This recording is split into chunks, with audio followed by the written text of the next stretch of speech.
What if the deadliest soldier in the room had no rank, no radio, no orders, just a sick child in a world that wanted them both dead?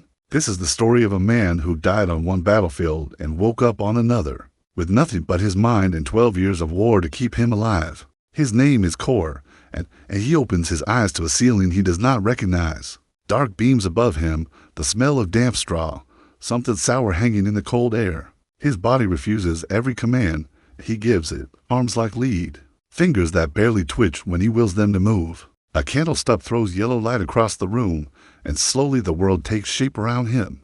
Straw beneath his back, a filthy rag for a blanket, cold seeping straight into his bones. He tries to sit up, and the room swims so violently he falls right back down. Then footsteps, light, cautious, and a woman's face leans over him. Thin cheekbones, eyes dark and empty like someone who gave up hoping a long time ago. She tells him in a hoarse whisper that he has been tossing in fever for 3 days, and she thought he wasn't coming back. At her skirt clings a little girl, so thin that every rib shows through her shirt.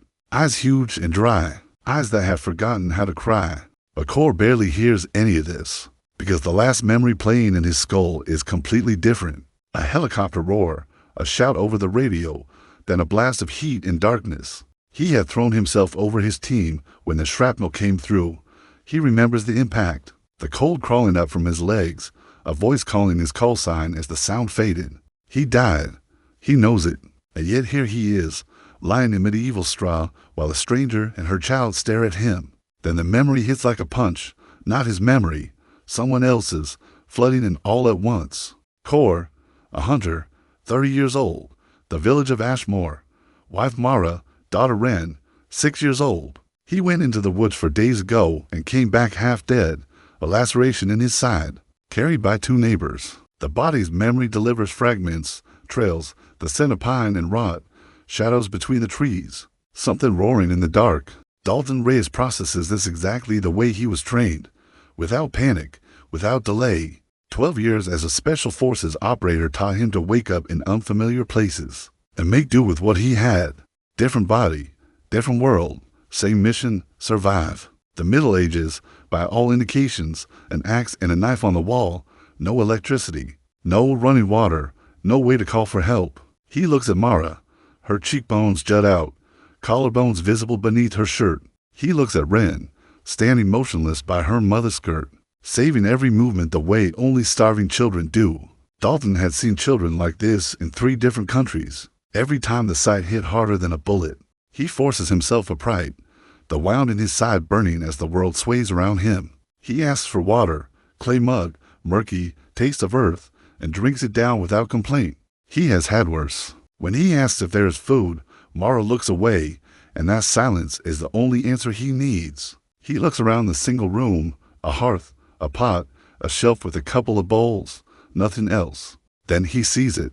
Mara is holding a leather belt over the pot, boiling leather. He has seen this in besieged cities when food runs out entirely. Things are not bad. Things are desperate. Dalton Reyes has slept in the filth of 3 continents, killed for money he didn't believe in, lost brothers he couldn't save. He died covering a retreat for men who might not even remember his name. And now he stands in a doorway watching a woman boil a belt, while the little girl sits against the wall and waits. He is not afraid. He is clear. In 2 days, that girl will have hot meat, not a promise, an order to himself. He walks to the wall, takes down the axe, tests the blade with his thumb. Dull. He picks up the knife instead, rusted, but the steel still lives. He sits by the hearth and begins sharpening it on a stone, rhythmic, steady. Rain crawls over and sits beside him, not touching. Just close, a small animal drawn to the fire, but not yet ready to trust it. While Kor's hands work, Dalton's mind builds the plan. First, sharpen the knife, cut a stake from a pole, weave a rope noose. Second, set the trap on the board trail Kor's memory knows to kilometers north. Third, wait. Patience is 90% of any operation. Fourth, bring back meat before this house smells of anything other than hunger. He tells Mara he is going into the woods at dawn. She goes pale. They only just carried him back half dead. He says this time will be different. She doesn't believe him. He can see it in her face. Never mind. The carcass on the sled will say what words cannot. He lies down on the straw and closes his eyes, the wounded inside throbbing, his body weak. But his mind is already on the trail, already measuring distance to the watering hole, already feeling the tension of a rope noose in frozen ground. Across the room, Mara settles on the far edge of the straw, careful not to touch him. The habit of a woman who stopped expecting warmth long ago. Kor's memory tells him why. The real Kor had been drinking for a year, sitting against the wall, too afraid to go into the forest, choosing rot over responsibility. Rand fell asleep quickly, as hungry children always do, the body conserving everything. Dalton lay in the dark and looked at the ceiling, a stranger's body, a stranger's wife, a stranger's child, a stranger's world. But the hunger is real. The girl covering her bowl with both hands is real. An operator doesn't need love to protect. An operator needs an order, and he had already given it to himself. He rises before dawn, the house still dark, Mara and Ren breathing quietly in the corner. He dresses without sound, takes the sharpened knife, coils the rope at his belt, sharpens a long pole into a stake by the threshold. He is not going to fight the forest. He is going to hunt it. The difference is everything. A hunter doesn't meet his prey face to face. He waits. He prepares. He strikes when the prey is already dead, but doesn't know it yet. He pushes the door open and steps outside. Cold air, damp earth. A thin column of smoke over one distant roof. He walks through the gate. No guard, no sentry, ropes where the hinges should be. A village that doesn't post sentries is a village that has surrendered. He files that away for later. Ahead, the forest starts 100 paces from the palisade, tall and black. Trunks packed like a solid wall, shadow thick even at dawn. Kor's memory gives him the terrain, trails, ravines, streams, watering holes, places to avoid. Dalton overlays his own grid on top, approaches, vantage points, escape routes, natural funnels where a trap will work best. He enters the trees. The scent changes immediately, pine needles, moss, dampness, and something else, sweetish, animal, alive. He follows the northern trail quietly, stepping on his toes, shifting his weight smoothly, avoiding every dry branch. Kor's body has no idea how to move this way, but his muscles obey. Dalton is driving. The body follows. 500 meters in, the trail narrows between the fallen trunks, a perfect natural funnel. Exactly what he needs. He crouches down and ties the noose, a slip knot that tightens under weight. The kind he has tied in the dark, in the mud, on for continents. Kor's fingers are rough and slow, but the knot holds. He stakes the end to the fallen trunk, camouflages the loop with leaves and dirt. He drives the sharpened pole into the ground at an angle beside the trap. If the animal lunges forward, it hits the stake. If it lunges back, the noose bites deeper. Primitive. But primitive is reliable. Special forces don't turn their noses up at primitive. He moves 20 meters up the trail, finds a position behind a bush, lies down, presses himself flat, knife in hand, and waits. An hour passes. The light grows, gray and diffuse, filtering between the trunks. Birds begin to wake in ones and twos. Then a sound, heavy, rhythmic, hooves on frozen ground. A boar, dark fur, tusks curving out from the lower jaw, at least 120 kilograms, walking its own trail with the confidence of an owner who has never been surprised. The last thing those who were never surprised ever saw was the ceiling of a field hospital. The boar steps through the narrow passage. Its front leg drops straight into the noose, and the weight of its body snaps the rope taut. The beast lunges forward and drives its ribs into the stake, bellows, lurches back. The noose bites harder. Kor rises quietly, approaches from behind, drops low to the left of the thrashing tusks, and drives the knife in precisely, under the shoulder blade angled toward the heart. To gasps, steam rising from the wound into cold air, then silence. He stands over the carcass and takes stock. A healthy beast, enough meat for a week, maybe more. He guts it right there, takes everything edible, liver, heart, kidneys, because when you are starving there is no such thing as waste. He ties the carcass with rope and begins dragging it along the trail toward the village. It is heavy. Kor's body was not built for this. The wound in his side splits open and burns. But he keeps moving, meter by meter. Stop, breathe, drag again. Pain is a signal, not a command. He emerges from the forest 2 hours later. Field, palisade, gate. An old man stands watching him. Thin, hunchbacked, sharp eyes that miss nothing. The old man says nothing. He just looks at the carcass for a long moment, then steps aside. Core drags the boar down the village street. People appear in doorways and watch in silence, sunken cheeks, empty pots, hollow eyes all fixed on the meat. He drops the carcass at his own threshold and sits down on the ground, breathing hard, sweat running down his face in the cold. Mara comes out, sees the dead boar, and freezes. Her mouth opens, but no sound comes out. Core tells her to start a fire and put the pot on. She doesn't move. He says it again. She nods, goes inside, and he hears the flint strike once, twice, 3 times before the spark catches. The smell of cooking meat spreads through the house, and Ren comes out of her corner and stands by the pot, eyes enormous, nostrils flaring, both hands pressed to her sides so they won't shake. Mara sets a bowl in front of her daughter. The girl picks up a piece of meat, puts it in her mouth, chews slowly, and with her other hand she presses the bowl against herself so no one can take it. Away, 6 years old, and she already knows food can disappear at any moment. Mara turns away. Her shoulders shake. She cries silently so her daughter won't see. Core goes out into the yard and stands by the stockade, hands covered in boar's blood, looking at the dark line of trees. No rage, no pity, no fear, only clarity. He will do this every day until that girl stops covering her bowl with her hand. He goes back inside, washes his hands in a bucket, sits by the hearth, and begins weaving a new noose. Ren finishes eating, sets down the empty bowl, and falls asleep where she sits, curled on the floor by the warmth of the fire. Mara covers her with a rag, then sits across from Core and asks, quietly, how he did it. He says he set a trap. She says he never set traps before. He always hunted with a spear, always went straight at the beast, always came back empty or wounded. Core says nothing for a moment, then says the fever changes a lot of things. She doesn't believe him, but the meat in the pot is real, and meat doesn't lie.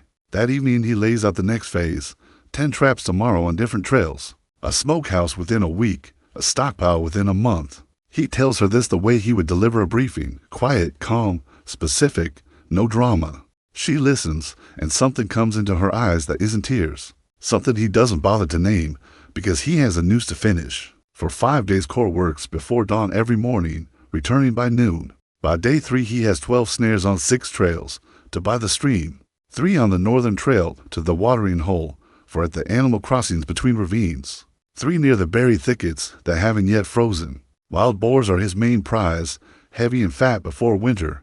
He catches hares too, and once a young deer, 70 kilograms, enough for 5 days. Dragging the deer back takes an hour and a half, splitting the wound in his side again. He bandages it with a strip torn from his shirt and keeps walking. At home, he breaks the deer down in the yard. Mara cooks broth, boiled meat, liver, kidneys. Bones go into the pot for stock. Hides hang on ropes to dry. Dalton shows Mara how to make pemmican, dried meat mixed with fat, keeps for months. She listens, her hands already moving, and masters it in a single day.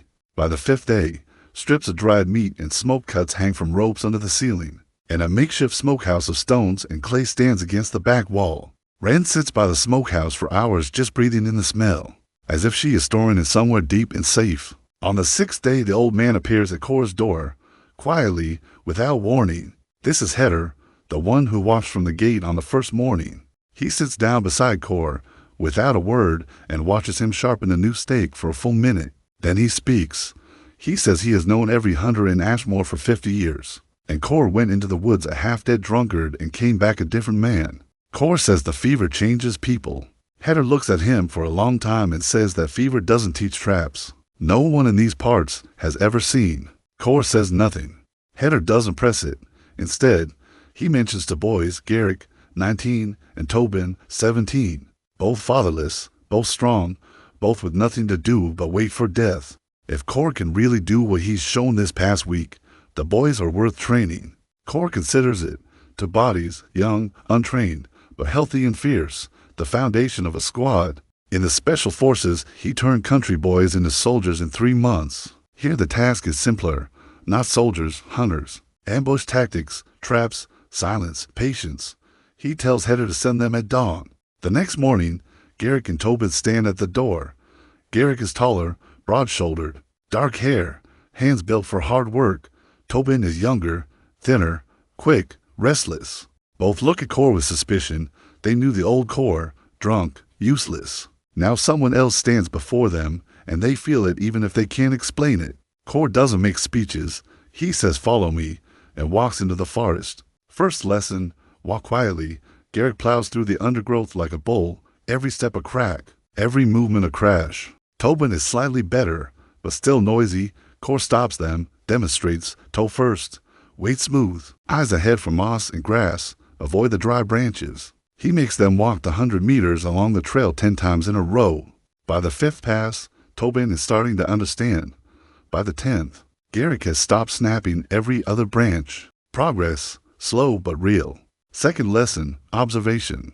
Core sits them by the trail and tells them to watch for an hour without moving or speaking. Garrick fidgets for 20 minutes and then goes still. Tobin freezes immediately, a good sign. Afterward, Core asks what they saw. Garrick says a bird and a squirrel. Tobin lists a bird, a squirrel, a track on the path, and a spider on a branch. Core tells them to hash past along the trail during that hour, both within 20 paces. Neither of them noticed. They look at him like he is a sorcerer. He says it isn't sorcery, it is attention. Third lesson, traps. He ties a noose in front of them, shows them the knot, the placement, the camouflage, the tension check. Garrick ties is rough but tight. Tobin ties is fast but sloppy. Core corrects both, patiently. Like an instructor, clear instruction, repeat. Once more, again, better. No shouting, no frustration, just repetition until it holds. Every day that week the boys show up at dawn. They learn to read tracks, feel wind direction, choose ambush positions, move through the forest without raising a single bird. Garrick is slow but stubborn. Once something is in him, it stays forever. Tobin is fast but impatient. He wants results now. Core knows this type. He gives Tobin the longest ambushes, 3 hours of stillness, and lets patience do the teaching. On the 8th day, they check the traps together and find an 80-kilogram boar in a snare. On the northern trail, Core shows them how to approach from the side, the knife strike under the shoulder blade. Garrick watches closely. Tobin turns pale, but does not look away. Core divides the carcass 3 ways. The boys carry their portions home and are met in the village by staring eyes. 3 hunters with meat, not one. That was new. At dinner, Mara tells Core that people are talking. Some say he made a deal with forest spirits.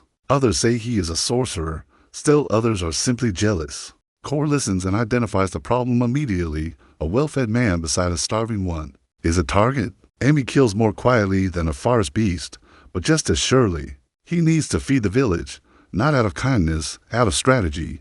Hungry people are useless. Hungry people are dangerous. Well-fed people work. Well-fed people listen. He decides to expand the operation the next morning. He gathers the village men at the gate. 11 show up. 6 of them are able enough to enter the forest. The rest are too weak or too old. Core lays it out plainly. He can teach them to hunt without dying. Traps, ambushes. No direct confrontation. Meat for their families. Anyone who wants to can come at dawn. 6 nod. One man named Tor says Core just wants to be in charge. Core replies that he wants his daughter to survive the winter, and if that means all the village children have to survive too, so be it. Tor falls silent. From behind the crowd steps the village elder, Bram, large, stern, 56 years old, a former blacksmith with hands like shovels and tired eyes. He looks at Core and says the village survived 7 years without his traps. Core replies that the village didn't survive. It was dying, and into weeks the snow would fall. And if they didn't begin now, only half would see spring. Bram clenches his teeth. He knows Core is right. Everyone knows. But accepting that a broken drunk hunter has suddenly become their savior, that is hard to swallow. Core doesn't press it. He says he is going into the woods tomorrow, and anyone who wants to can follow. Then he turns and walks away. Mara is waiting by the door. She says Bram won't forgive him. Core answers that he doesn't need Bram's forgiveness. He needs meat in every home before the snow falls. That evening he draws a map on the dirt floor with a stick, trap positions, trails, watering holes, danger zones. Rain crawls over and sits beside him. She studies the lines and asks what it is. Core says it is the forest. She asks why he is drawing the forest. He says so he knows where to go and where not to go. She thinks for a moment, then says that Mama says you should not go into the forest at all. Core tells her you can go into the forest if you know how. She is quiet.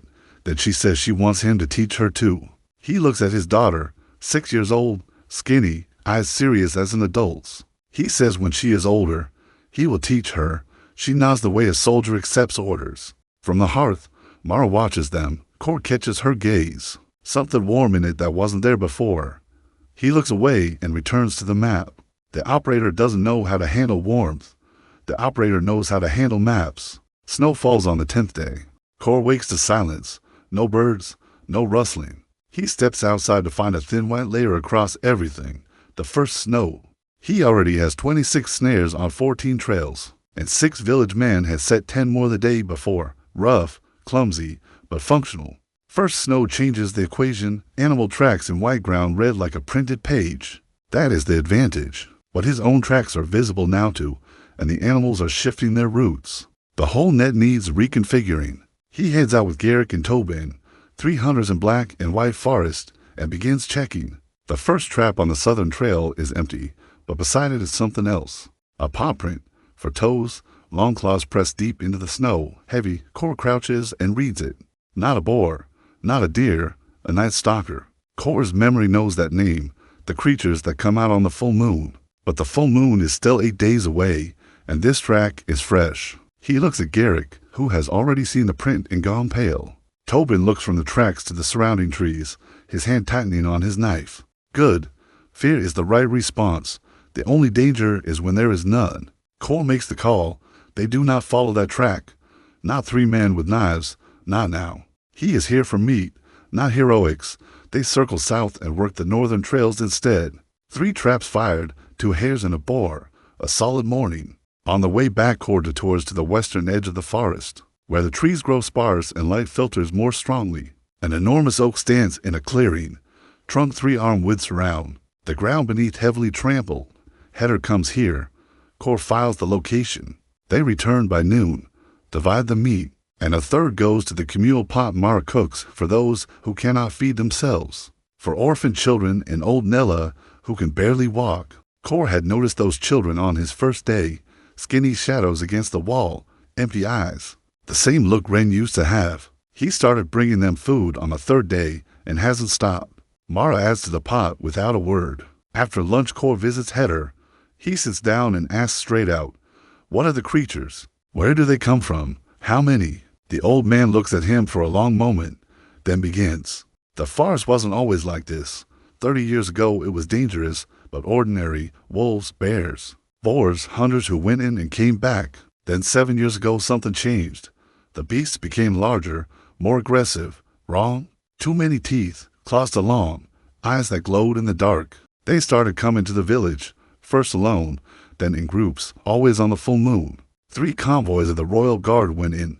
None came back. After that, Ashmore was erased from the kingdom's maps." Cor asks what Header believes caused the change.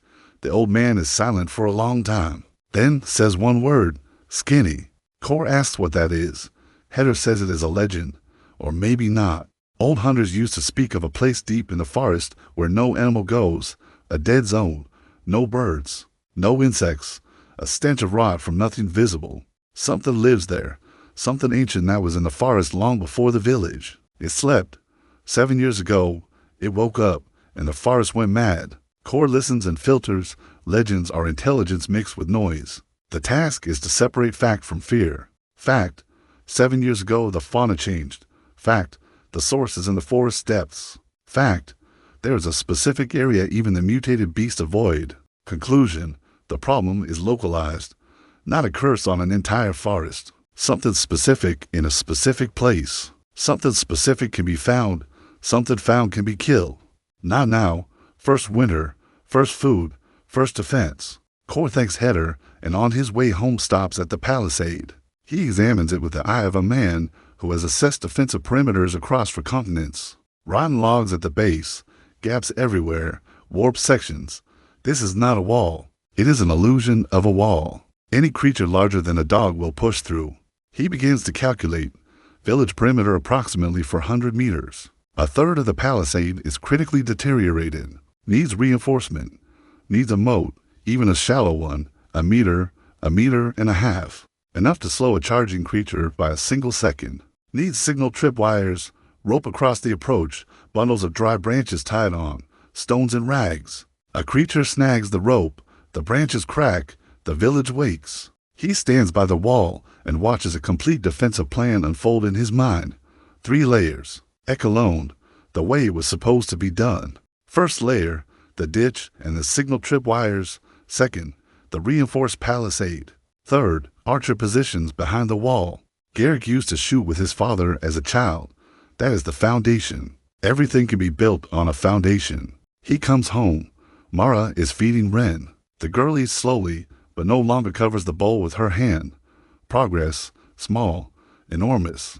Kor sits by the hearth and draws the defense plan on a piece of leather with charcoal. The village perimeter, the positions, the firing arcs. Mara asks what it is. He says it is a defense plan. Against whom?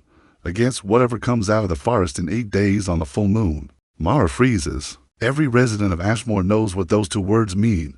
Full moon. Every full moon someone dies. Every full moon the village locks itself inside and prays. Every full moon the prayers don't help. Kor says this time will be different. She looks at him. She wants to believe. She cannot. 7 years of fear are not erased by 10 days of meat. Kor understands that. He is not asking for faith.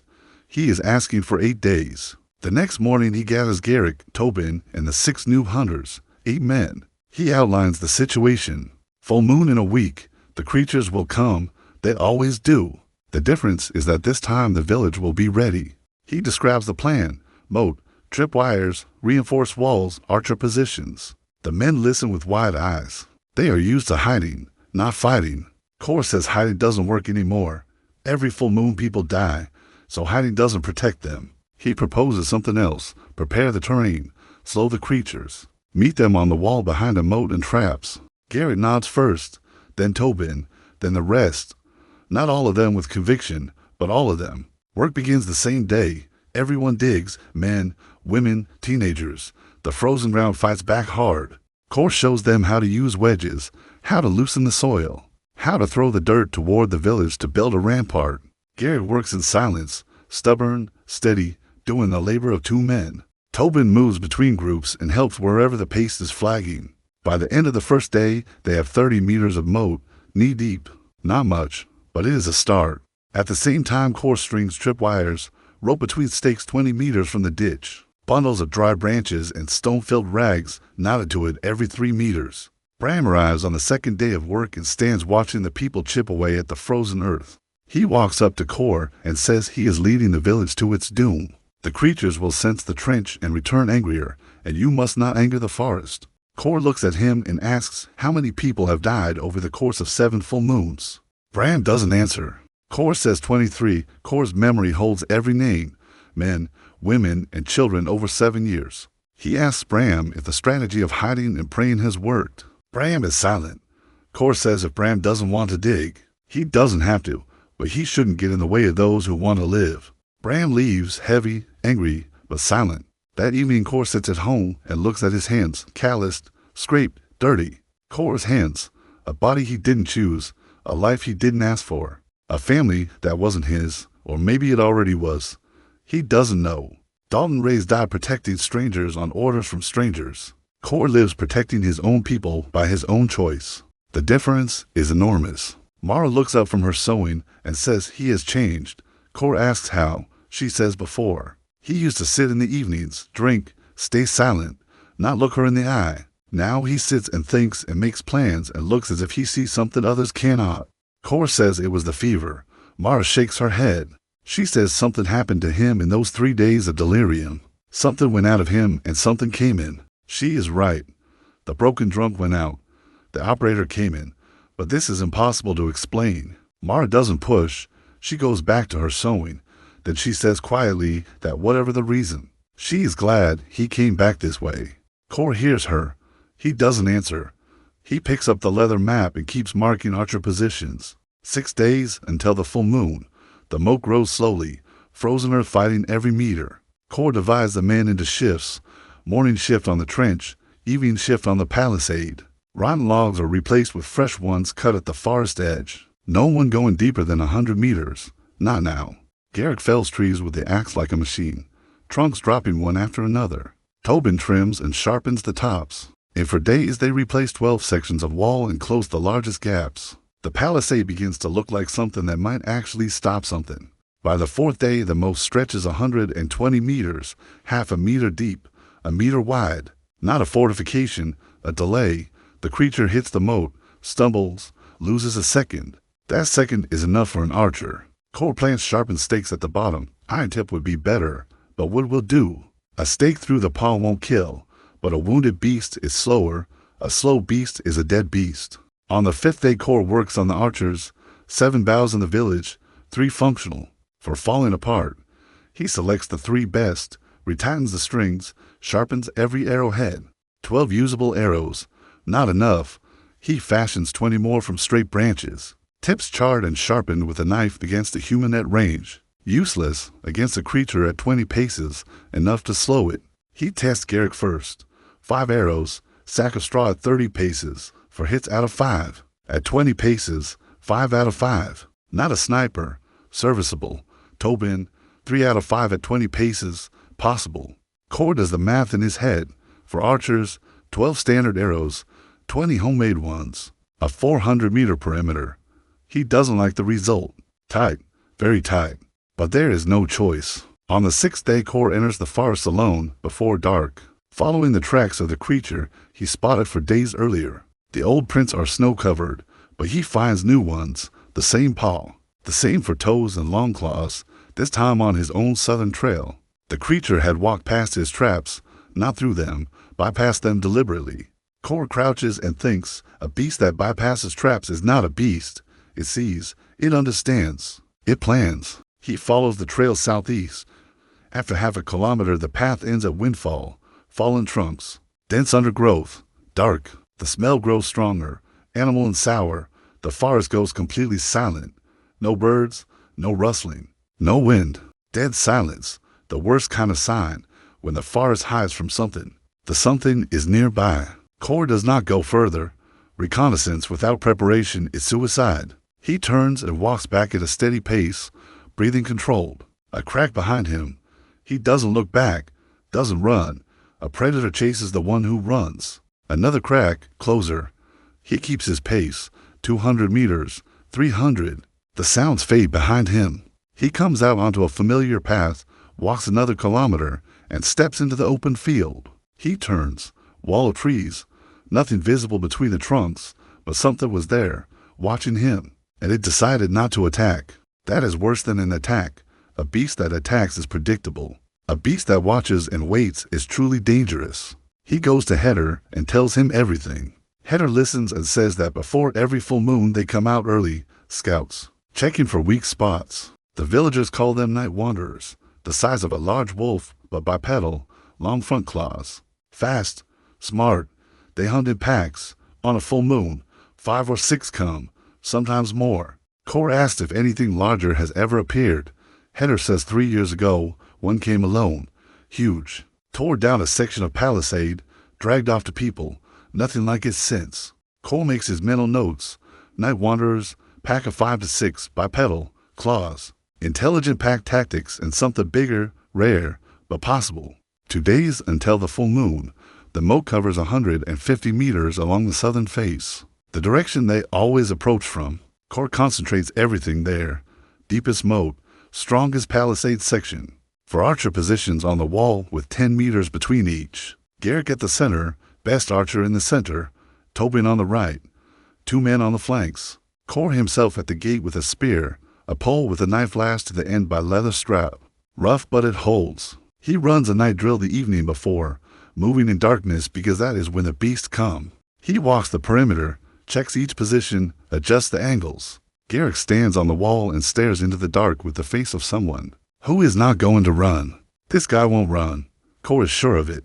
Tobin is nervous, arrows clattering in the quiver. Core walks over and whispers, "Breathe. For counts in, for counts out, and aim for the torso, not the head. Torso is the bigger target." Tobin nods, pale but steady. The night passes without incident. 2 more days. The rehearsal is done. Core dismisses the men, tells them to rest the next day and gather their strength. The night after that will be the real thing. He comes home. Mara is awake, waiting. Ren is asleep on the cot, a rag doll tucked under her arm. Mara sewed it from leather scraps and stuffed it with straw. Crooked, rough, but Ren won't let it go. Her first toy in a long time. Mara sits down close to Kor, closer than usual. She asks if he will be at the gate the night after next. He says yes. She is quiet a moment. Then she says if anything happens to him, Ren will be left alone. She is not crying, eyes dry. Not fear, calculation. A woman who lost a child to starvation weighs her options. Kor says nothing will happen.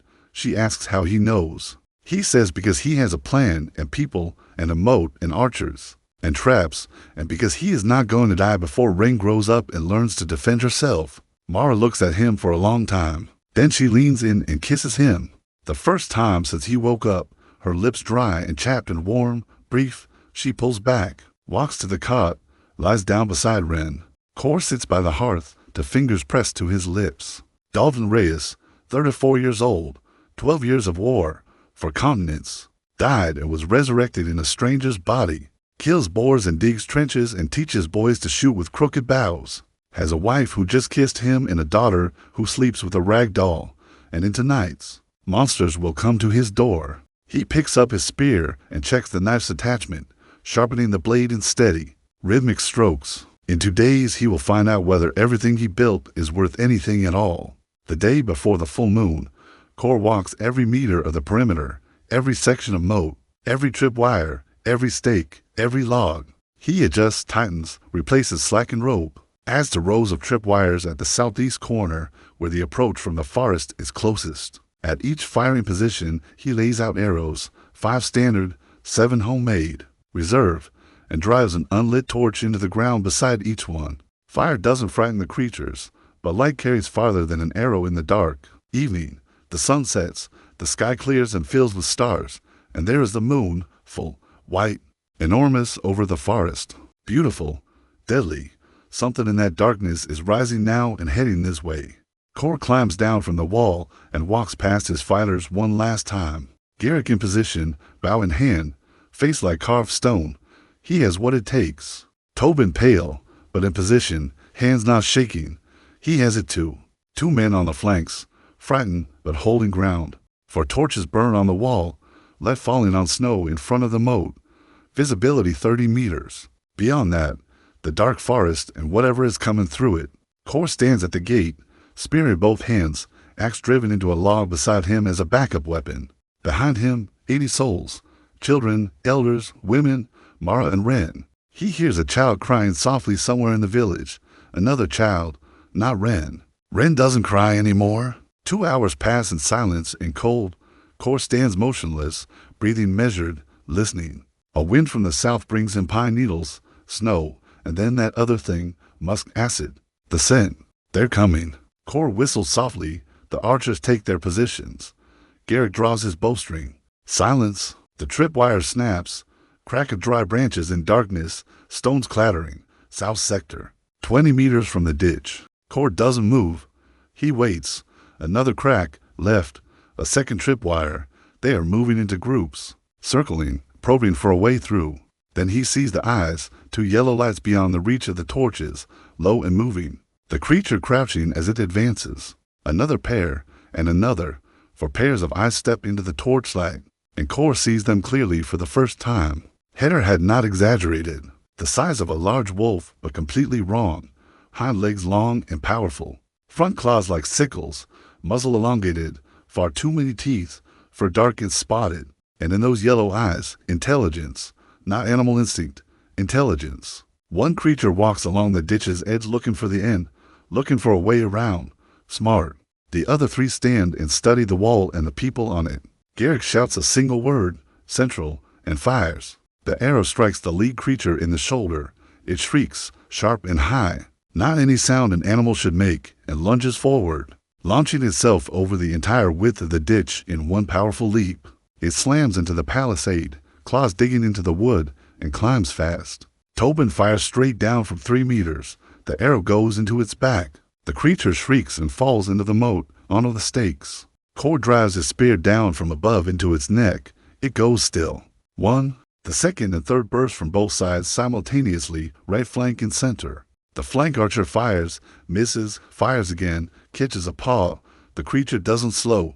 It leaps the ditch and crashes into the palisade, the new logs cracking but holding. Garrick shifts his aim mid-draw and puts an arrow into its side. The creature snarls and staggers back. The third comes in from the left, where the ditch hasn't been extended yet, and hits the old palisade. At full speed, rotten logs crack. One falls out, a gap. The creature squeezes halfway through, head and front claws inside, hind legs still outside. Kor runs 20 meters along the wall and drives his spear into its face. The tip punches through one eye. The creature howls, wrenches backward. One claw slash shattering the shaft. Kor pulls the axe from his belt. The creature lunges forward again. He strikes at the skull. The blade goes deep. It collapses into the gap in the palisade and goes still. 2. The second creature, 3 arrows in its body, is retreating toward the forest, limping, but moving. Kor shouts not to pursue. A wounded creature in the dark is a trap, not a trophy. The fourth, the one that had been circling the moat. Kor scans the perimeter. It's gone. Then a scream from the east side of the village. A woman's voice, from inside. The creature had circled the entire village and found a gap in the eastern palisade. Kor runs down the dark village street, axe in hand, toward the sound. A house on the east side. Door torn from its hinges. Crash inside, screaming. He goes through the doorway. Darkness, the smell of blood and musk. Yellow eyes in the corner. Kor doesn't think. He throws the axe at the wall beside the creature, not at it, beside it. The crash makes the creature flinch for one split second. Instinct, Kor is already moving. A stool off the floor, swinging it into the creature's face, with splintering on impact. The creature shakes its head, stunned. Kor scoops up the axe and strikes twice, into the neck. The creature drops and goes still. 3. A woman huddles in the corner, 2 children pressed against her. A scratch on her arm from the initial impact, not deep. Kor tells her not to move. Goes back outside, circles the perimeter. 3 corpses by the walls. 1 creature gone into the forest, wounded, the 4th dead here. Kor posts Garrick and Tobin on the wall until dawn, rotating. The rest can sleep. The wounded one does not return. Dawn comes gray and quiet. The snow before the village is trampled and marked with dark, almost black blood and deep claw gouges. 3 creature carcasses lie against the walls. The villagers come out and stand in silence. For 7 years, every full moon, someone died. This night, no one died. The scratch on the woman's arm didn't count. Kor stands by the carcass in the moat and looks at it in daylight. Muscles like steel cables beneath the skin, claws a finger's length, teeth in 3 rows, and eyes, even dead, seem to hold something behind them. Garrick approaches, stands nearby, says it was his first real fight. Kor tells him he shot well. Garrick nods. His hands are shaking now, after. Kor knows that feeling. The adrenaline has worn off and the body is catching up. He tells Garrick to go sleep. Tobin sits on the wall, eyes red, staring at the forest. He says when the creature climbed the wall, he thought he was going to die. Kor says that's normal. Everyone thinks that the first time. The important thing is he didn't run and didn't drop his bow.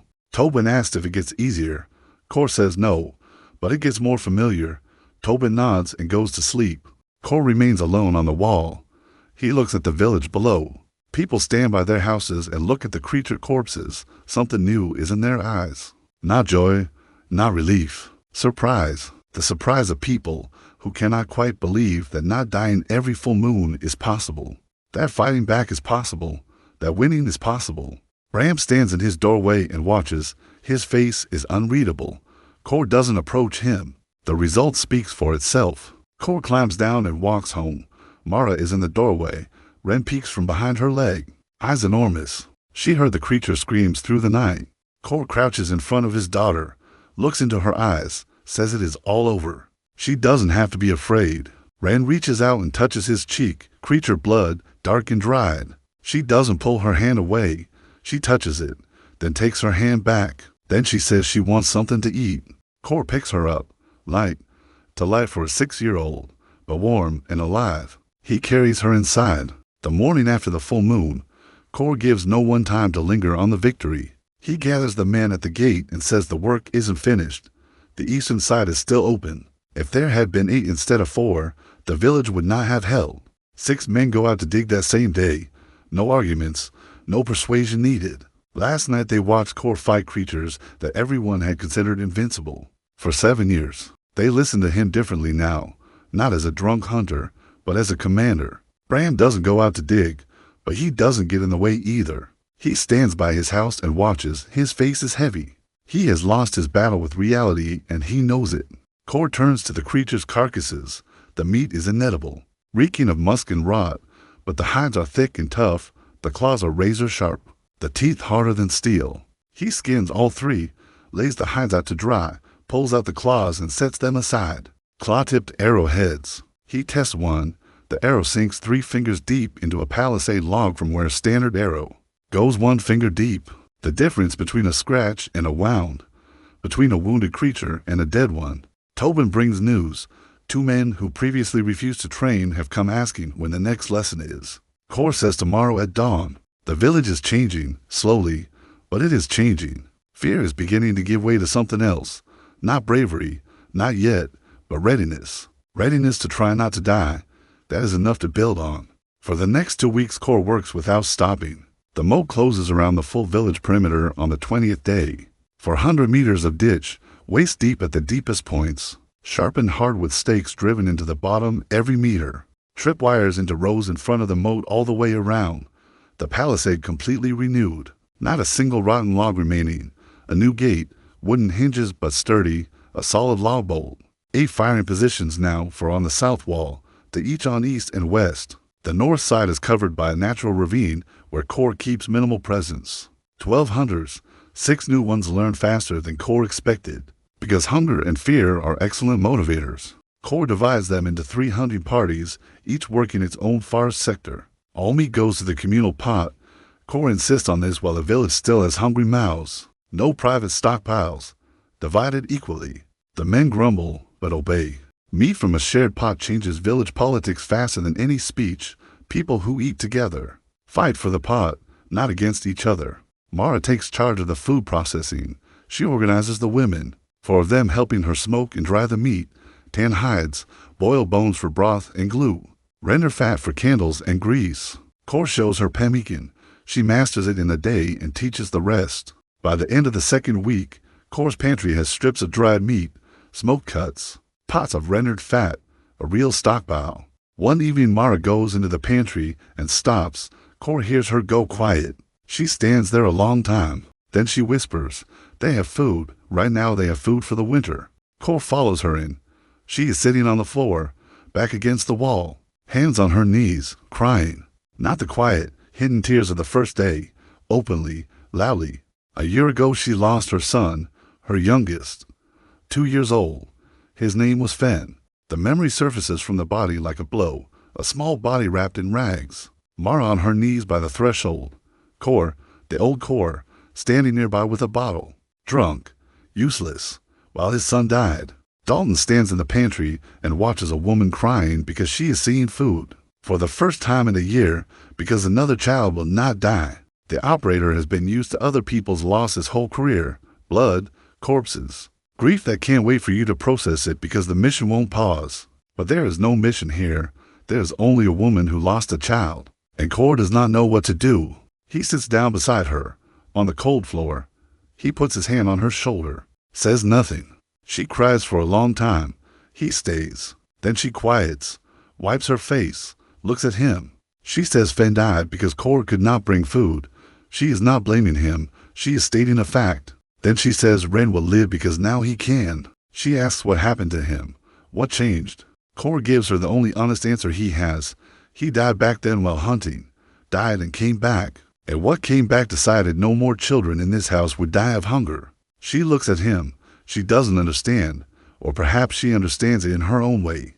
She nods, stands up, wipes her hands on her skirt, and goes to feed Ren dinner. Kor stays in the pantry. He sits on the floor and looks at the bundles of meat hanging above his head. Fen, a boy he never saw, whose father drank it and whose mother boiled leather straps. In his past life, Dalton fought for people he didn't know, killed on orders he didn't understand, died for a group that might not remember his name. Here, a boy died because his father didn't have the strength to bring home meat. Kor stands up, leaves the pantry, walks straight to Hetter's house. He asks where Fenn's grave is. Hetter points north, beyond the ravine, a small mound, a stone on top, no inscription. Kor stands by the grave of another man's son in the falling snow and says nothing for a long time. He was not this boy's father. He took this boy's father's place. He fed this boy's mother and sister the meat the real Kor could not. He stands there until the silence settles. Then he says one sentence aloud. He says he will work it off. He turns and walks back to the village. By the end of the first month, Ashmore looks different. The moat and palisade read as a defensive line, not just a fence. The approaches are laced with tripwires on all sides. Hunting parties go out every day and return with meat, not always much, but every day. The communal cauldron in the village center is always boiling. The children begin to run, not fast, but to run. Before, they sat against the walls and saved their strength. Now they eat twice a day, and their bodies remember what childhood is supposed to feel like. Ren changes the most. She follows Kor like a shadow, sees him off at the gate every morning, meets him when he returns. She stops covering her bowl with her hand. Words start to come back to her, not many, but words. She asks about the forest, about traps, about animals. Kor answers briefly and simply. She listens as if memorizing every syllable. One morning she goes into the yard with a rope in her hands and tries to tie a noose by herself. Her fingers are small and weak. The knot fails again and again. Kor stands in the doorway and watches. He doesn't help. He waits. On the fourth try she ties something that is almost a slip knot. She looks up at him and doesn't smile, but something new is in her eyes. Something small and fragile. Pride, the first in a long time. Kor nods at her, seriously, as an equal. She nods back and goes to try again. The second month opens with rumors. Hetter arrives to say that a merchant traveling the road 20 kilometers east had seen smoke rising from Ashmore. There had been no smoke before. A dying village burns only its last houses. But 10 smokehouses are running every day now, and the plumes rise high enough to be seen from a distance. The merchant told the inn that the abandoned village in the Black Zone was alive. Rumors travel fast. Hetter says this might attract attention. Kor knows what that means. A well-fed village in the Black Zone is an anomaly. Anomalies attract the kinds of people, those who want to understand how, and those who want to take what. The first type might be useful. The second type is dangerous. He doubles the patrols and posts the hunters at the gate, not for beasts, for people. A week later, 3 men arrive on thin horses, worn clothes, short swords, 1 crossbow. Kor watches them from the wall. Not soldiers, not merchants, scouts. They ride slowly, counting houses, people, smoke, walls. The moat. One spots the ditch and says something to the others. They stop 100 meters from the gate. Kor climbs down and walks out to meet them alone.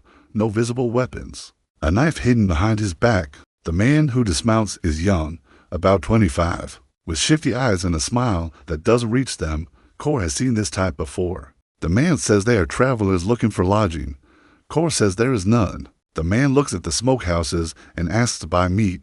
Kor says the meat isn't for sale. The man stops smiling. He looks at the moat, the stockade, the wall, asks how long the trench has been there. Kor doesn't answer. After a minute, the man walks back to his companions. They mount up and ride east. Kor goes straight to Garrick. Get the men ready. In 3 days, maybe 5, maybe a week, they'll be back. Not just 3 of them. Scouts always return with the main group if they bring good news. And a rich village without real defenses is excellent news for bandits. Garrick says the village has defenses. Kor shakes his head. A moat and a rotten palisade stop beasts, people think. People see a moat and go around it. People see archers and wait for dark. People bring torches and burn things. You need a different tactic against people. Kor begins reorganizing his defenses for a human enemy. 3 external ambush positions outside the village, observation posts, and a 14-year-old boy placed at the farthest edge as a runner. Not a fighter, fast. He spots strangers and runs. During the day, Kor teaches his men something new. Not hunting, combat. The difference is simple. When hunting, you strike something that doesn't know you're there. In combat, you strike someone who knows and strikes back. He demonstrates the basics. How to hold a knife, where to strike on a man in armor. Soft spots, not the chest, throat, armpit, groin. The men listen and go pale. They are used to axes and pitchforks, not to anatomy. Kor doesn't push it. He lays the groundwork. The rest will come when it comes, or it won't. He hopes the ambush settles everything before it reaches hand to hand. On the 5th day after the scouts, the boy runner bursts through the gate at sunset, breathless. Strangers on the eastern trail, many. Kor goes to the wall and looks east. 10 minutes later the torches appear. He counts 1, 2, 5, 8, 11, 14 torches. 14 people at minimum. Those without torches are invisible. Kor climbs down and moves fast, quietly, giving orders. Garrick and Tobin to the fallen tree position, 2 men to the ravine flank, the rest to the wall. Women and children to the stone-walled central house. Mara gathers the children. Ren follows without a sound, no questions, no tears. Kor watches them go, then turns east. The torches grow closer, 14 men walking openly down the path. They don't think they need to hide, not from peasants. One steps forward, large, red beard, voice built for command. He shouts that the village must open the gates, that Captain Voss wants to talk. Kor stands on the wall, silent. The man shouts again, open the gates or they'll open them themselves. And then the conversation will be different. Kor replies quietly, the gates are closed, there will be no conversation. And if they haven't left before dark, the conversation will indeed be different. The man laughs, turns to his group. More laughter. 14 armed men laughing at a peasant on a rotten wall. Kor waits. He is waiting for darkness. In the dark, the advantage belongs to whoever knows the terrain. They don't. He does. Darkness falls half an hour later. The torches burn bright. The bandits stand in a cluster, lit up, visible, completely exposed. Military mistake number 1. Gathering with torches at night means telling the enemy exactly where to aim. Kor whistles, 2 short blasts. Arrows from the darkness on the right of the trail, 2 at once, claw-tipped. The first takes a man in the thigh. He screams and falls. The bandits flinch, screaming and waving torches at an enemy they cannot see. Their own torchlight is blinding them. 2 more arrows. One hits a shoulder. A torch drops, screaming. The bandits rush toward the village, away from the invisible enemy, straight into the moat. The first man sinks to his waist, stakes driving through his leg, a howl. The second stumbles over the first. The third stops at the ditch edge. Tripwires snap, branches crack, stones scatter, panic. The flank ambush from the ravine strikes left, arrows from darkness. 1 hit, a scream. The bandits are caught between the ditch and the invisible archers. No formation, no discipline. Nowhere to run. Torches fall into snow and go out. Darkness swallows the light. Kor calls his archers from the wall. Close range, 20 paces, firing down. 2 more bandits fall. Then a voice from the darkness cuts through the chaos, loud, angry, commanding. Voss, ordering his men to retreat. The bandits break and run, those who can. 3 remain in the ditch, 1 with a stake through his leg, 2 with arrows. The rest disappear into the night. Kor doesn't order pursuit. A night chase after armed men in unfamiliar terrain is suicide. He lets them go. Garrick and Tobin return to the village unharmed, Garrick carrying a captured crossbow. Tobin 2 swords. Kor examines the crossbow. Well maintained, mechanism clean, 10 bolts in the quiver. With claw tips on those bolts, range of 100 meters and power to punch through leather armor. The 3 wounded bandits in the ditch are pulled out at dawn. 1 has died from blood loss overnight. The other 2 are alive, arrows in their flesh, not fatal. Kor questions them without threats, calmly. Wounded and frightened people talk easily. The Voss gang, 40 men, based at an old mill 30 kilometers southeast. Voss is a former Royal Guard sergeant, deserted 5 years ago. Now controls 3 villages that pay him tribute. He found Ashmore by the smoke. He thought it would be easy. He was wrong. Kor asks if Voss will return. The bandit looks him in the eye and says Voss doesn't forgive. Kor nods. He releases them both, bandages their wounds, gives them food for the road. The men on the wall watch in confusion. Kor explains, to wounded men returning to camp with stories of a village that fights back is worth more than to corpses that stay silent. The living tell stories. Stories make an enemy think. A thinking enemy makes mistakes. A thinking enemy can be predicted. Kor prefers enemies who think. He sits down with Garrick and Heder and lays out the situation. Voss will return in 1 to 2 weeks with at least 20 men, maybe 30. Former soldiers among them, swords, crossbows, experience in raids. The village has a moat, a wall, and 12 hunters. The math is bad for a straight fight. So there will not be a straight fight. There will be a special operation, not a defense, an attack, on Kor's terrain, by Kor's rules, at the time Kor chooses. He selects the location, a section of trail 5 kilometers southeast, between two hills. Forest on both sides, a natural funnel. A column on the march will stretch and lose formation there. 6 archers on the left hill behind trees, invisible. For with knives and spears on the right for the finishing blow. Garrick with the crossbow at the highest point, and Kor himself, lying on the trail behind a fallen log, alone, as the trigger. His task is to provoke, to make them stop, then move back and draw them into the trap. They wait 3 days. Kor rotates the men every 8 hours. He himself stays, sleeping 2 hours at a time, eating pemmican, drinking snow milk. On the 4th night, footsteps, many, heavy, metal clinking, voices, torches filtering between trees. Kor lies behind the log and counts the lights. 22. The column stretched 50 meters along the trail, Voss in the center, his voice carrying clearly. The scouts pass the log without spotting Kor. He is flat, dark clothing, snow on his back, invisible. When the main group enters the hollow, Kor rises quietly, steps onto the trail behind the last man, and whistles. One long signal. 6 arrows strike simultaneously from the left hill. Screams erupt, torches flash, men fall. Garrick's crossbow fires a bolt that drops a man in the column center. For seconds, reload.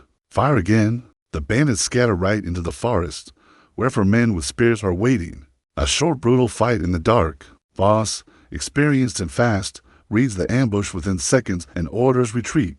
The column breaks back down the trail. Kor doesn't pursue. He wanted results, not a massacre.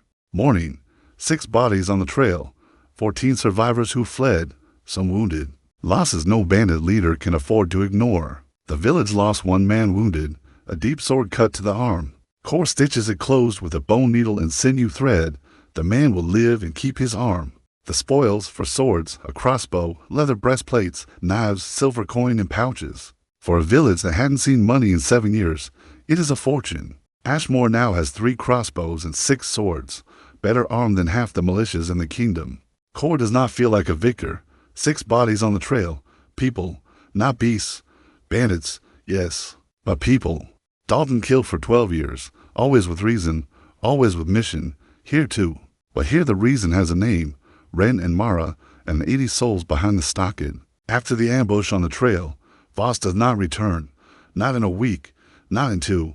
Kor doesn't relax. He knows this type, a sergeant who built a gang through pride and patience. Voss is licking his wounds and gathering strength. He will come when Kor's guard drops. Kor will not let his guard drop, but he has time, and he uses every hour of it. The 3rd month.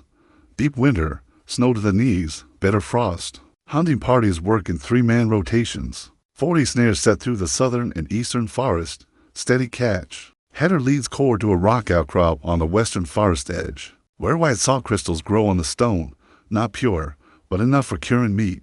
Salt changes everything. With salt, meat lasts months. With salt, there are real stockpiles. With salt, there's something to trade come spring. Kor is already planning the trade network. Hides, smoked meat, salt, honey. All the things Ashmore can offer, but that is spring. Now is winter. Now is survival. The second full moon comes with 6 creatures, to larger than before, tougher, slower, but requiring 3 or 4 arrow hits to drop. Garrick kills 3 with a crossbow. Cold and methodical, reload, aim, fire, machine. Tobin leads the infantry at an eastern breach. A large creature breaks through the new palisade and Kor is there a minute later. Field medicine, pressure, rinse, stitch, muscle cut, tendons intact, bone untouched. He will live, keep the arm, hold a weapon in a month. 6 creatures come, all 6 die. The village takes 1 serious wound. Acceptable, but Kor sees the trend. For 6, it with the next full moon sure to bring more. The skinny one is turning up the pressure, sending more and larger creatures, testing the limit of what the village can sustain. There is a number of creatures beyond which the moat and the arrows will not hold. Kor has to reach the source before that number arrives. Header says what Kor already suspects. Skinny has never sent so many at once before. The village has become a splinter. Skinny is trying to pull it out.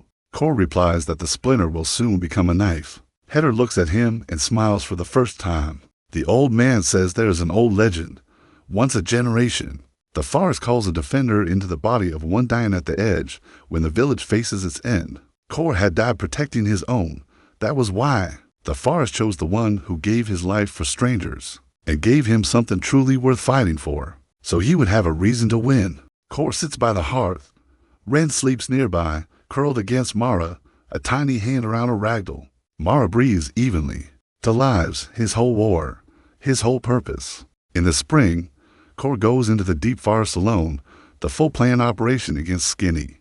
3 weeks of preparation. 3 trap lines set along Skinny's route, a pit with iron spikes forged by Bram to strike logs on trigger ropes, a net of boar sinew above the trail. He finds the lair, a cave dug into a hillside 7 kilometers from the village, wide entrance, the ground trampled down to rock, and a ravine beside it littered with bones, animal, human, a child's skull among them.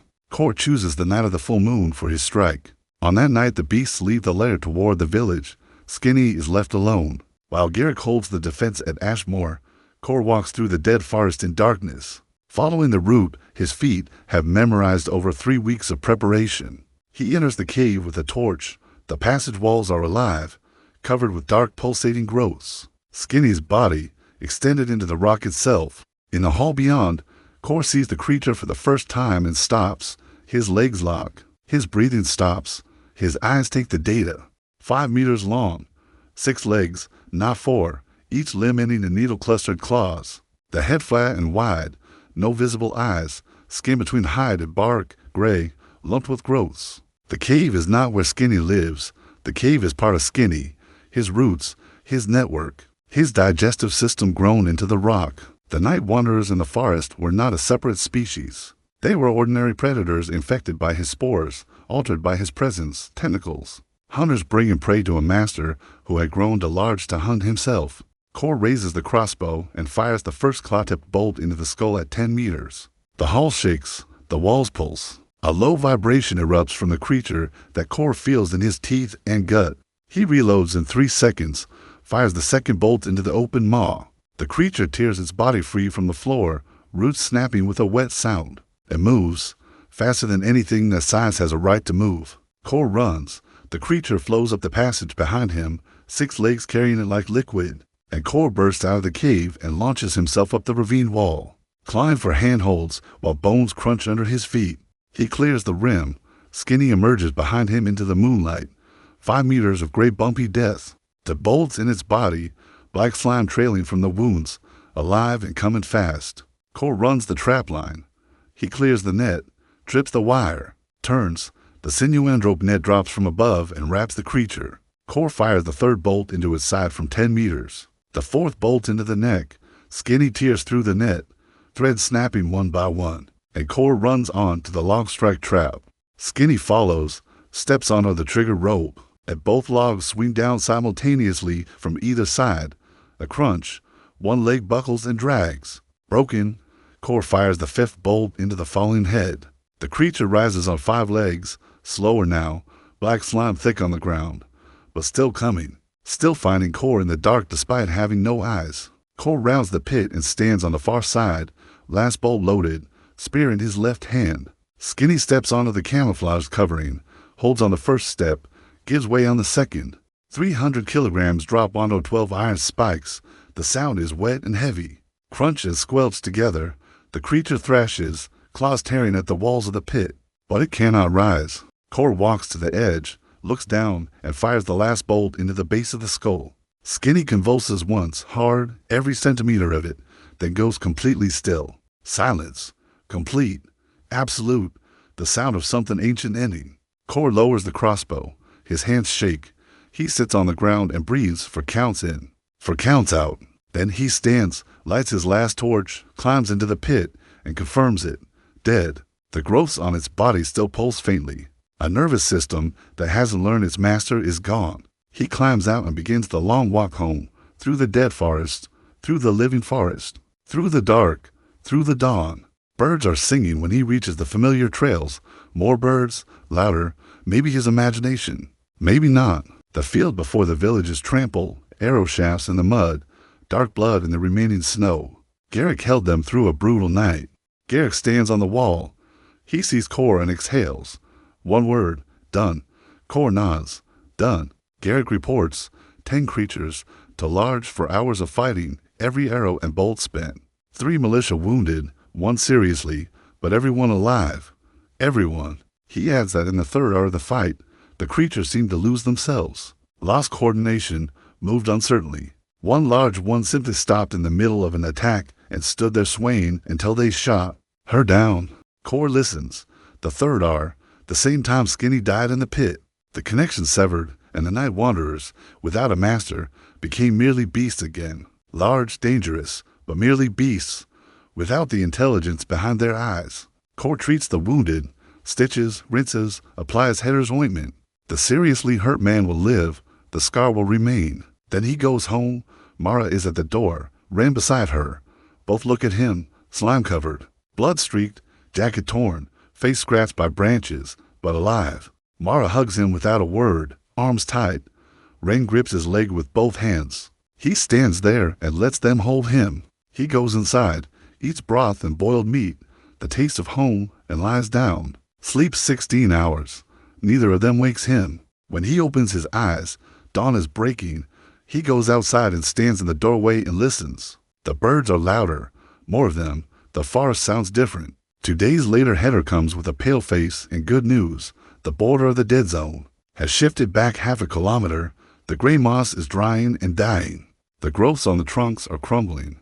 The forest is beginning to cleanse itself. The poison is lifting. It will take a year, perhaps 2, but it will happen. 3 weeks later, Voss comes. Drell the merchant had warned. 35 men, heading for Ashmore. Roads dry, arriving in 3 days. Kor does not defend. He hunts. He turns a clearing to kilometers east into a killing ground. 6 archers in the trees above, for pit traps on the grass. A corridor of combat tripwires on the road approach, and himself standing alone in the center of the field with a torch stuck in the ground. The bait, the trap, the hunter. Voss leads his column down the eastern road and into the corridor. First tripwire. A stake through someone's leg, screaming. Second tripwire. Another man down. Panic sets in. The column breaks left into the trees. Arrows from the darkness drive them back. Right into the clearing. Open ground. Seemingly safe. Pit swallow men. Arrows from 3 sides. Garrick fires bolt after bolt.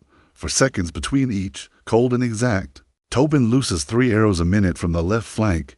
His bandaged leg holding. Voss gives the order to retreat, straight toward Kor, who stands alone at the edge of the clearing, blocking the only exit back to the road. 20 men left behind him. Voss stops 10 paces away, sword in hand, breathing hard. Intelligent eyes reading the man in front of him for the first time. Voss is 4'4", scarred, broken-nosed, a professional soldier in a bandit's body. He knows how to count casualties. Kor speaks quietly, as if negotiating in a conference room. He says Voss can leave with those who can walk, taking the wounded, heading east, never to return. Ashmore is not his territory. If he comes back, Kor will not speak. Voss stands still. Pride fights reality. The math is simple. His squad is in the field, living and dead, archers in every tree, one man with a spear offering him life. Voss lowers his sword. He drives it into the earth. He looks at Kor and says he will remember this. Kor says he is counting on it. Voss turns, orders his men to gather the wounded and move. 35 had come, 18 leave, 6 of them hurt, 7 bodies in the grass, 3 more unlikely to survive the walk. The village takes 0 casualties, 0 wounded. Garrick climbs down from his tree and stands beside Kor and asks why he didn't kill Voss.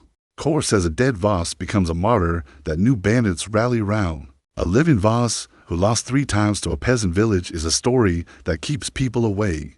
No one follows a loser. Garrick thinks, nods. He understood.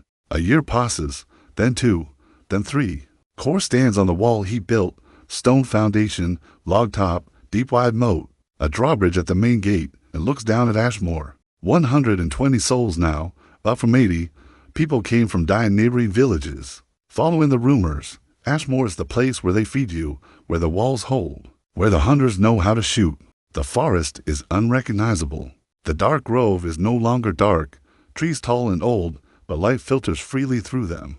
Undergrowth green, berries and mushrooms growing again, wild apple trees on the western edge. The full moon after Skinny's death brought 3 small ordinary beasts, no tactics, no coordination, shot from the wall in minutes. The next full moon passed in complete silence. The dead zone has shrunk by half in a year. Young shoots push up between the standing dead trunks. The gray moss is gone. In 2 years no trace will remain. Gary commands the archery squad, 22 years old, broad-shouldered, the best marksman in the county, possibly the kingdom. The crossbow is an extension of his hands. Tobin commands the infantry, 20, quick and tough, to scars worn with pride. He teaches formation to the new hunters in a voice that carries across the yard. Bram runs the village, firm, fair, the blacksmith's hands never resting. His forge rings every morning, arrowheads, hinges, knives, tools. The sound of a village that is building rather than dying. The royal tax collectors came in summer, papers in hand, 7 years of debt, a sum that would have broken Ashmore a year ago. Core listened to the figures, then made his proposal, current taxes from this year forward. The debt written off, in exchange for Ashmore guaranteeing the safety of the eastern trade route that no one used to travel, and now traveled freely.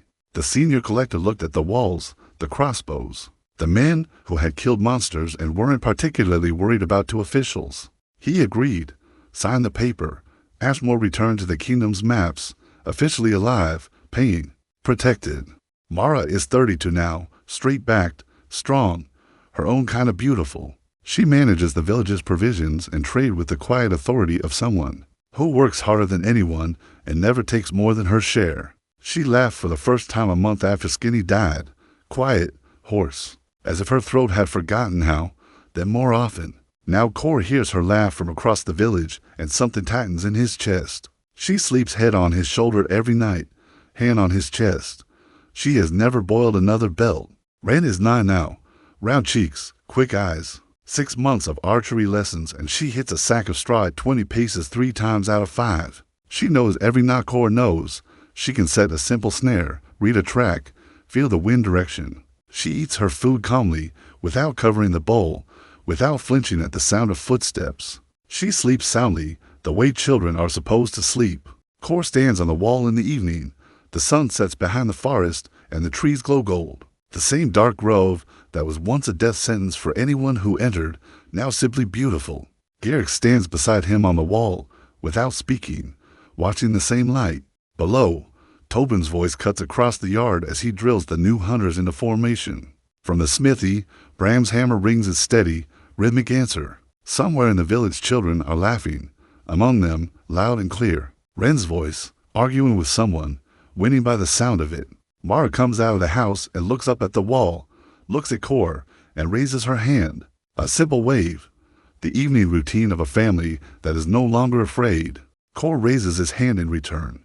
Garrett glances sideways at him and says nothing, but the corner of his mouth moves. Core climbs down from the wall and walks through the village, past the smithy, past the smokehouse, past the new well, past children playing in the mud. He goes inside. Ren is at the table trying to carve a figure from wood with a small knife. It is not going well, but she keeps trying. Stubborn, his daughter. Mara is stirring the pot, the smell of cooked meat and herbs, warmth and food and home. Core sits by the hearth, takes off his boots, stretches his legs toward the fire. Ren comes over and shows him the carving, asks if it looks like a boar. It doesn't look like a boar at all. He tells her it looks very much like one. She beams. Mara sets a bowl in front of him, full, hot, meat and barley and herbs. He eats slowly, without hurry. Ren eats beside him, Mara across the table. 3 people at dinner. An ordinary dinner for an ordinary family in a village that is no longer dying. Core finishes eating, leans back against the wall, closes his eyes. For the first time into lifetimes, he is not planning the next operation, not counting resources, not running perimeter checks in his head. The operator is resting, because the mission is complete. Everyone is alive, everyone is full, everyone is home. He opens his eyes and watches Mara clear the table, quietly humming something without words. Just a melody, the first time he has ever heard her sing. He sits by the hearth in the house he built, in the village he saved, beside the woman he loves and the daughter for whom he did everything. And for the first time into lifetimes, Core knows exactly where he belongs.